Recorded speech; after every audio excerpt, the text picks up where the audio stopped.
अस्सलाम वालेकुम। ये तस्वीर देखिए, इस बच्चे को देखिए और इसकी इस छोटी सी दुकान को देखिए। तो कल हुआ यूँ कि ज़ाकिर नगर बटला हाउस में मेरी मुलाकात इस साहब से हो गई और मैंने कहा ये तो बड़ा छोटा सा बच्चा है, ये क्या बेच रहा है यार। आई थिंक 7 साल की उम्र होगी मुश्किल से।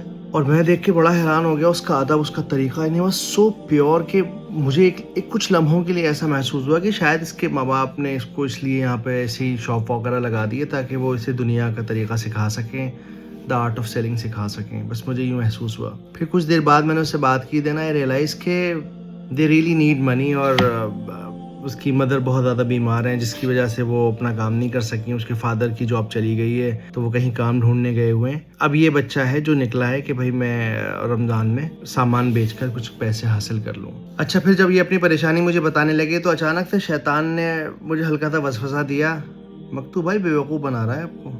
तो मैंने शैतान को झटका, मैंने कहा हाँ भाई हैं हम बेवकूफ़, कोई बात नहीं, हम बन जाएंगे बेवकूफ़। और ऐसा अक्सर होता है कि आप किसी की मदद करना चाहते हैं और इस तरह के वसवसात आपको बड़े आते हैं कि अरे ये बेवकूफ़ बना रहा है, ठग रहा है। हालांकि उस बेचारे की मासूमियत से मुझे ज़रा भी ऐसा महसूस नहीं हुआ और अल्हम्दुलिल्लाह अभी तक नहीं महसूस हो रहा। अभी फजर का वक्त हो रहा है, ये कल रात की बात है। तो कभी कभी किसी मौके पर लगे ना कि अरे ठगने वाला है या बेवकूफ़ भी बना रहा है तो बन जाइए बेवकूफ़। कभी कभी बेवकूफ़ बनने में दूसरे का बड़ा फ़ायदा हो सकता है। तो फिर मैंने इनसे कहा कि भाई आपके पास वो जिक्र वाली रिंग्स हैं? तो उन्होंने कहा कि मैं अभी लेकर आता हूँ भाई। अब फिर ये गए और क्योंकि वही बच्चों वाला दिमाग है, 7 साल से ज़्यादा उम्र तो मुझे लग नहीं रही थी, तो ये 2 लेकर आए। एक ये ब्लू कलर की ले आए और एक पिंक कलर की ले आए क्योंकि मेरी वाइफ मेरे साथ थी। फिर मैंने इससे कहा कि आपको क्या कीमत दूँ इसकी?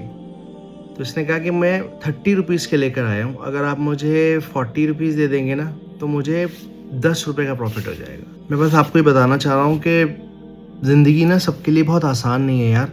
लोग 10-10, 20-20 रुपए के लिए बाज़ारों में खड़े हुए हैं, अपना बचपन गंवा रहे हैं, अपनी ज़िंदगियाँ गंवा रहे हैं। तो अगर आप बटला हो ज़ाकिर नगर में हैं, आपका आना जाना हो रहा है या आप किसी को जानते हैं जो जाता है, तो उस तक ये स्टोरी शेयर कर दीजिए ताकि वो लोग जो अफोर्ड कर सकते हैं उससे उसकी दुकान का सामान ख़रीद सकें। और प्लीज़ पैसे वैसे देने की ज़रूरत नहीं है। एक इंसान खुददारी से कुछ बिज़नेस कर रहा है तो उसका सामान ख़रीद लीजिए। ज़रूरत नहीं है ज़्यादा ख़रीद लीजिए, क्या 100, 200, 500 रुपये चले जाएंगे आपके, कुछ नहीं है। और अपने आसपास जिन भी इलाकों में आप रहते हैं इस तरह के लोगों को देखिए, कोई टोपी बेच रहा है, कोई तस्बीह बेच रहा है, कोई खजूर बेच रहा है, कोई फल लगा के बैठा हुआ है। ज़रूरत नहीं है तब भी ले लीजिए।